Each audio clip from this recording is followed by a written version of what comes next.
আসসালামু আলাইকুম বন্ধুরা। আজকে আপনাদের এই কেচি কেন হাতে আমার কেন কেচি আজকে এই পুঁই শাক কাটবো। দেখেন আমার ছোট্ট একটা বারান্দায় আমি পুঁই শাকের আঙ্গিনা করছি, সাথে দুইটা লেবু গাছও আছে।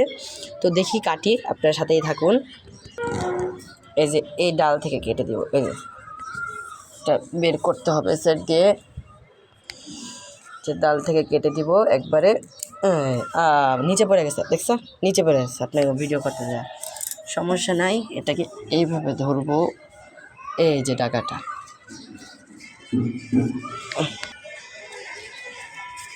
পিওর গাছের পুঁই শাক গাইস,